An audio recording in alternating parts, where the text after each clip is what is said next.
1990 کے جب اخیر پہ آپ نے وہ اپنی تقریر کی تھی اسلام رسپانس ٹو کنٹمپرری جی ایشوز، جی اس میں آپ نے رشیا کے بارے ذکر کیا تھا کہ یہ باقی مغربی اقوام جو ہیں سمجھتی ہیں کہ یہ ملک ختم ہو گیا ہے، یہ غلط ہے. ہاں بالکل ٹھیک کہا رہے ہیں. اور لیکن اس وقت جو وہاں پہ حالات ہو رہے ہیں مثلا چچنیا میں اور اس قسم کے، وہاں پہ لگ رہا ہے چچینیا کس حصے میں واقع ہے؟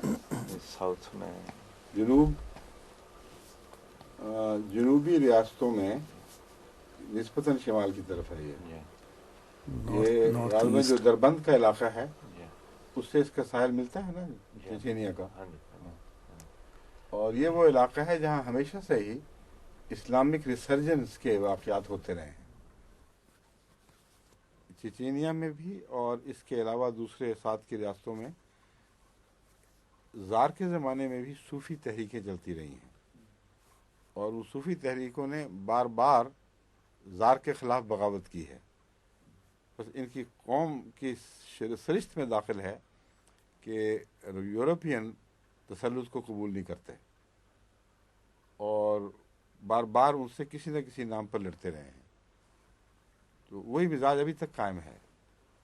اب اس کو زبردستی دبانے کی جو کوشش کی جا رہی ہے، اس سے رشیا کے لیے اور خطرات پیدا ہوں گے، کیونکہ جہاں جہاں بھی اپنے ہم قوم ہونے کے لحاظ سے ان سے دلچسپی ہوگی، اور ہم قوم سے مراد صرف اسلامی نہیں بلکہ غیر روسی، یورپین روس اور دوسرا روس، ان کے درمیان ایک لکیر زیادہ گہری کھینچ دی جائے گی اور آپس میں ہمدردیاں اٹھیں گی.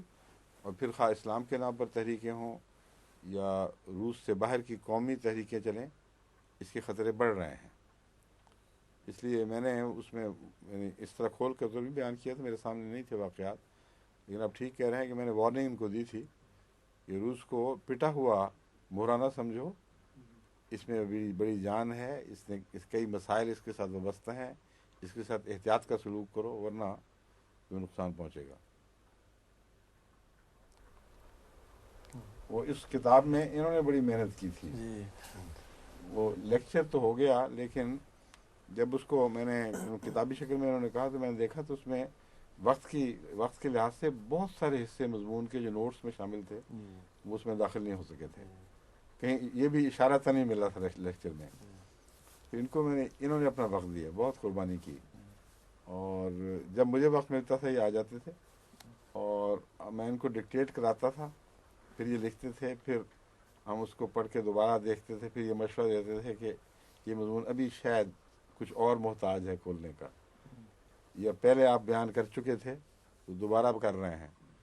تو اس میں پھر کافی ہمیں محنت کرنی پڑی، کیونکہ ایک دفعہ مضمون چل پڑے، اس میں بیچ میں جب داخل کیا جاتا ہے تو پھر کچھ تبدیلیاں آگے پیچھے کہیں نہ کہیں کرنی پڑ جاتی ہیں، ایک سلسلہ شروع ہو جاتا ہے. تو اس لیے کافی مشکل کام ہے. اکثر دنیا والے تقریر پہلے لکھتے ہیں پھر کرتے ہیں، ان کے لیے تو کوئی مسئلہ نہیں. چرچل ہو یا جو بھی ہو، وہ تقریریں لکھتے ہیں پھر کرتے ہیں اور وہ لکھی لکھائی تقریر چھپ جاتی ہے. میرے لیے مشکل یہ ہے کہ میں لکھ نہیں سکتا تقریر کبھی. میں نوٹس تھوڑے لکھ لیتا ہوں یا زبانی ذہن میں ترتیب دے لیتا ہوں، اور جو کرتا ہوں وہ وقت کی مناسبت سے چھوٹی کرنی پڑتی ہے، کہیں اوپر سے عبور کر جانا پڑتا ہے. تو بعد میں جب اس کو لکھنے کا وقت آئے پھر محنت کرنی پڑتی ہے. وہ جو پہلے کا ایش تھا نا کہ بغیر لکھے مزے ہو گئے، جلدی سے تقریر کی فارغ ہو گئے، وہ اس کے پیسے دینے پڑتے ہیں بعد میں. یہ وہی کتاب ہے جو اس پہ شاہ صاحب میں ممنون ہوں. جو باقی ہیں ان میں مختلف لوگوں نے محنت کی ہے. ایک جو ہے کرسچینٹی والی، وہ بھی لیکچر تھا، اس کو بھی اسی طرح ہم نے ترتیب دیا. اس میں آصف عمر نے بہت محنت کی، بہت وقت دیا. اور پھر اب ایک آدمی کے اوپر تو اتنا بوجھ نہیں ڈال سکتا میں. پھر جو آخری کتاب یعنی اب تک کی وہ آنے والی ہے، وہ ہے ریشنلٹی اینڈ ریولیشن. ان کا ٹروتھ اور نالج تک پہنچنے میں ان کا کیا کردار ہے. وہ اس میں باسط، شیخ باسط صاحب بہت محنت کر رہے ہیں، میری بہت مدد کر رہے ہیں، کیونکہ جب میں ان کو ایک دفعہ لکھوا دیتا ہوں مضمون، پھر وہ اس کو اس سسٹم میں داخل کر کے کمپیوٹر پر پھر وہ دیکھتے ہیں، پھر آ کے مجھے کہتے ہیں کہ آپ نے یہ بات فلاں جگہ بھی کہی تھی، تو اس کو رکھیں یا اس کو رکھیں، یہاں سے اس کو اٹھا کے وہاں نہ کر دیں۔ تو پھر ہم ایک دفعہ وہ تبدیلی کر دیں تو پھر باقی مضمون کا تسلسل ٹوٹ جاتا ہے، پھر اس میں کرنی پڑتی ہے۔ اور مگر جو چیپٹر نیا لکھوایا جائے وہ نسبتاً آسان ہے۔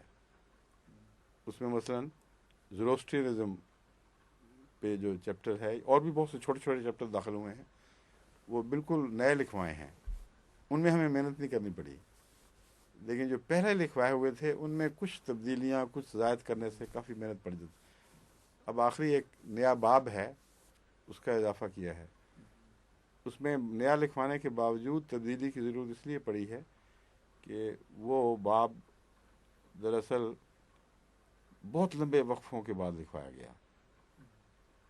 آج 15 منٹ ملے، میں نے کہا واسط آ جاؤ مل کے کم کرتے ہیں، لکھوا دیا، اور اس کے بعد 1 مہینے کے بعد وقت ملا، یعنی قریباً 1 سال پہ پھیلا ہوا ہے، یا کم سے کم 8-10 مہینے۔ تو پھر لکھوایا۔ اب یہ مجھے یاد نہیں تھا پوری طرح کہ یہ بات میں وہاں کیا کہہ چکا ہوں اور کون سی ذہنی ترتیب کے مطابق بغیر نوٹس کے یہ لکھوایا گیا تھا۔ تو جب وہ مکمل ہوا تو باسط صاحب لے کے آئے اپنا کمپیوٹر کہ یہ دیکھیں جی یہ باتیں ہیں، ان میں فلاں جگہ آپ نے یہ بات یوں لکھوائی تھی، وہ مجھے زیادہ اچھی لگ رہی ہے، یہاں وہی بات بیان کی ہوئی ہے، تکرار تو بہرحال نہیں ہونی چاہیے، تو اب اس کو اٹھائیں تو یہاں رکھیں، تو کیا خیال ہے؟ میں نے کہا چلو کر دو اس طرح۔ وہ انہوں نے اٹھائی تو وہ جو جگہ خالی ہوئی اس کا جوڑ نہیں ملتا تھا۔ پھر وہ جوڑ ملانے کے لیے کوشش کی تو پتہ لگا کہ یہاں اب کچھ فرق آ گیا ہے سائز میں۔ تو بڑا مشکل کام ہے۔ اصل تو یہ ہے کہ وقت پورا ہو، ایک انسان صبح سے شام تک بیٹھے تو ایک کتاب جو ہے وہ اگر ذہن میں مضمون حاضر ہو چند دن میں لکھی جا سکتی ہے، لیکن اگر وقفاً اور تھوڑا تھوڑا وقت ملے پھر بڑا مشکل کام ہے۔ بہرحال دعا کریں اللہ کرے۔ اب میرا خیال ہے تکمیل کے آخری مراحل پہ ہے وہ، یعنی میری طرف سے تو اب ان کو اجازت مل گئی ہے کہ اس کو اب چڑھا دیں کمپیوٹر پر، اور تبدیلی کی ضرورت نہیں ہے۔ اور مگر یہ جو میرا تو اتنی محنت نہیں، میں تو آرام سے بیٹھ کے لکھوا دیتا تھا۔ باسط بیچارے کو تو لانگ ہینڈ میں لکھنا پڑتا تھا، شارٹ ہینڈ نہیں آتا، لیکن ان کی لانگ ہینڈ کی پریکٹس بڑی اچھی ہے ان کی۔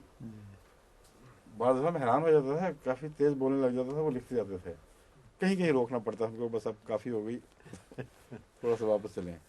لیکن اس میں پھر یہ تھا کہ بعض لفظ سمجھ نہیں آئے، بعض لفظ لکھنے میں چھٹ گئے، اس کو بھی پھر دوبارہ پھر غور کر کے دیکھنا پڑتا تھا کون سا تھا لفظ یہاں، اور اس میں وقت تھوڑا سا وقت زیادہ دینا پڑتا ہے، یہ اصل محنت تو لکھنے والے کی ہے۔